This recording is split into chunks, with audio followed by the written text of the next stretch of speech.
Hello guys, thank you so much for joining me once again today.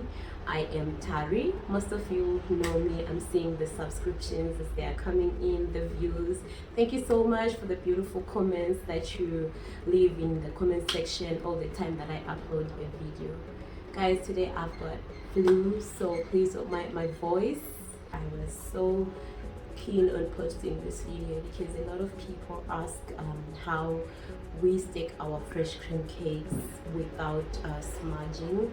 So it's a pressing video for me as well, as much as people have been asking.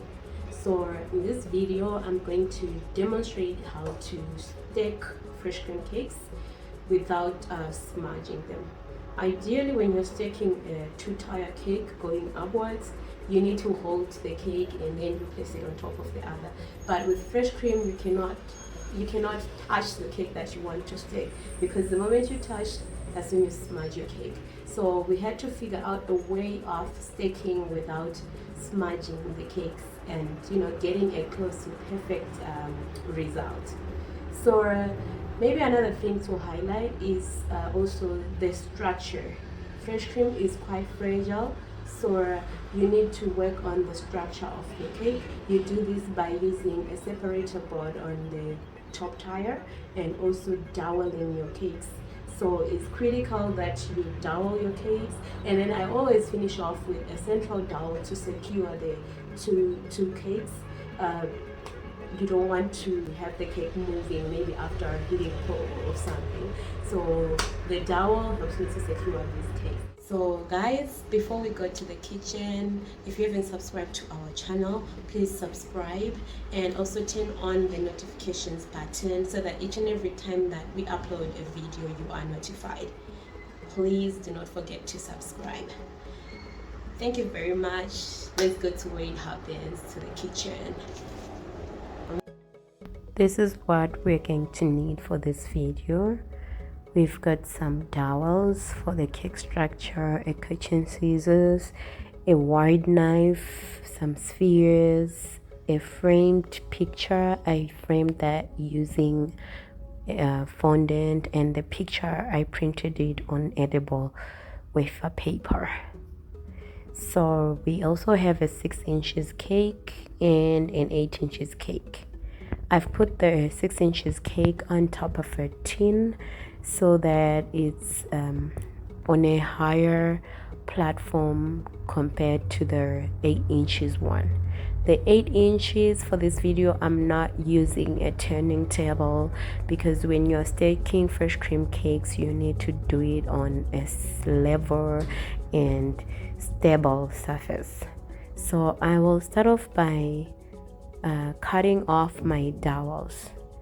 The first thing you want to do is to measure the height of your cake.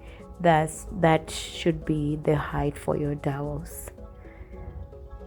So we do this so that when we put the 6 inches cake on top of the 8 inches cake, it's not directly sitting onto the cake, but it's sitting on a structure of dowels.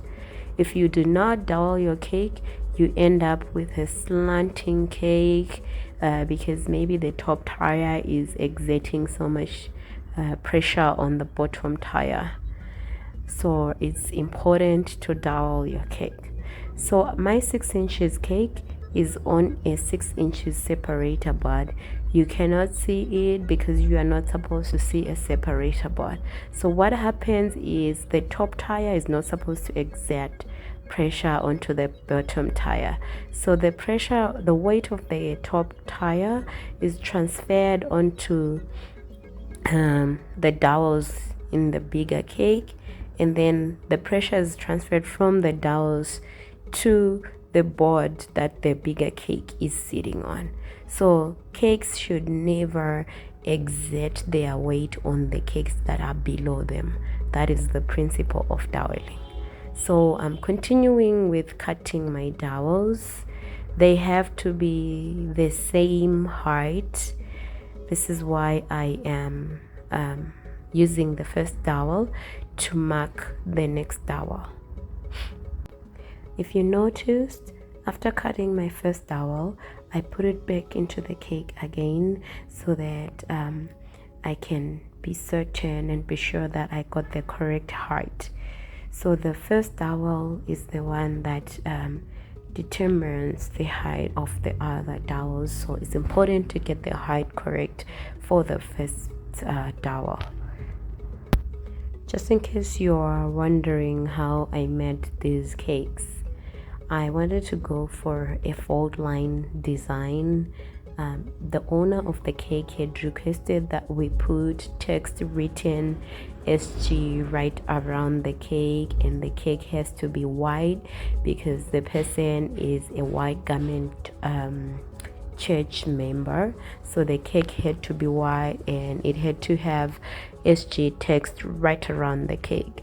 But I figured, you know what, white on its own is rather plain and boring, so we decided to go for a fold line design. So we printed out the SG print on wafer paper, lined it with margarine. If you want to see how to use edible images on Freshcream cakes, you can again watch the video that is in the description box below, where I speak about the use of edible images on Freshcream cakes. In that same video, you will also see how I textured the top of my cakes using a brush. I've also put a link in the description box below on how to get a smooth finish on Freshcream cakes. A lot of people, they complain about pockets in their cream, how they can't get their cream to be smooth enough. So in the video that I've attached below, I explain how to get this perfect smooth finish using Freshcream. So I just finished cutting my 5th dowel, and for some reason the other one is too short. So for dowels, the doweling principle is they have to be the same height. So I'm going to discard that one and cut another dowel because we need them to be the same height, so that when we put them inside the cake and we stake our cakes, the pressure is shared equally on all the dowels. So for the number of dowels, you can determine the number of dowels using the formula, the size of the cake above minus 1 dowel. So for this cake, because I'm using a 6 inches and an 8 inches, I will need 5 dowels. So it's 6 inches minus 1. That should give me a strong enough structure. There is no harm in adding more dowels if you feel like your cakes are too soft and too fragile. My cakes are moist cakes. I don't go for the super spongy, super fluffy cakes, so I'm happy with this number of dowels that I'm using.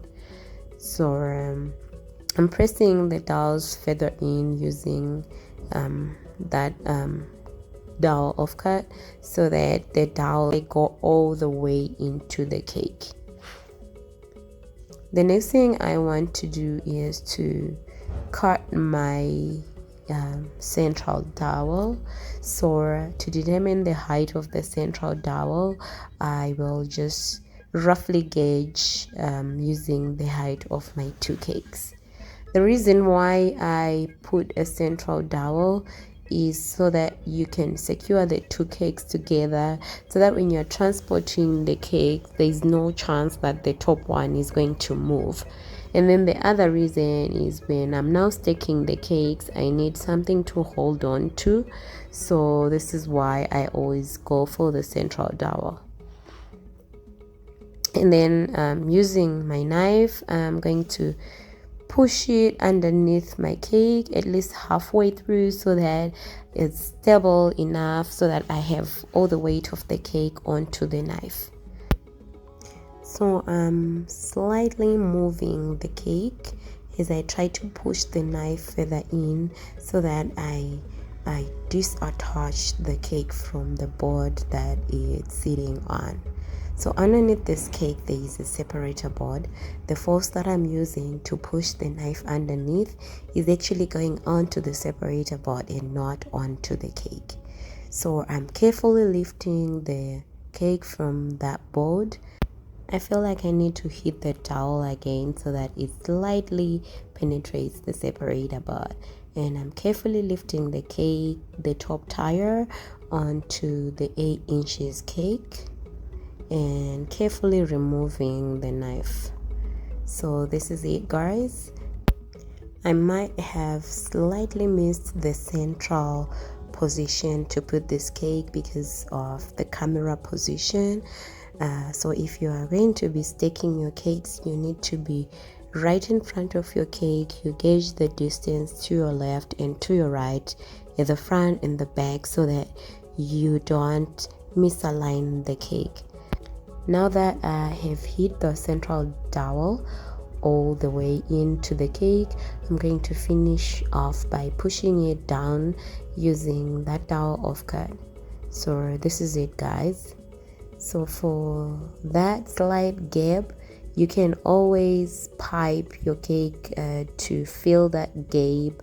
So the reason why there's that gap for me is because some of the cream, when I was lifting the 6 inches cake, remained on the board that the cake was sitting on. So I'm going to place my cake topper, starting off with the frame that I made from plastic icing, and let it dry overnight. So I have several toppers, and I think this one will work better with this design. So I'm removing the protective film around the topper. Please do not forget to remove this when you put your toppers, because then you won't get that shiny gold finish if you use it without removing the film. So I'm placing it into the cake, and I'm happy with how the cake is looking so far. So when the client said it has to be all white, I was like, how am I going to pull off an all white cake? I mean, all white cake on a birthday cake? That sounded boring. But I'm happy with how it's looking, and I'm going to finish off with these gold spheres just to give it a bit of some life, a bit of some punch. So maybe to further make it look interesting, I'll add some greenery, some green foliage, so that it complements the rest of the cake, the green fold line design. And yeah, that seems to be working. I'll also do the top. I'll do the same thing to the top. The client had requested that the cake be all white and that we should have SG text right around, because apparently the birthday boy is SG. So in my head I'm thinking the client is going to freak out because this is not what she requested for. We went ahead and decided to be creative and give her something different from what she had explained. I'm praying right now that the client doesn't freak out. So yeah, this is it, guys. We are done. I'm taking the cake for a shoot. So if you want, you can close off that gap using piping, but I'm happy with how my cake is looking.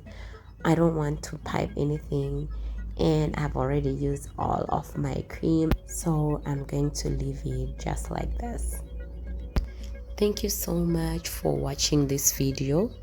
Please do not forget to subscribe and to share the video if you feel like someone needs to see this. These are some of the cakes that I have made from Freshcream. Please show me the work that you're going to do after watching this video in the comment section below. It will be refreshing to see if the videos are being helpful. Thank you so much. Till next time. Bye.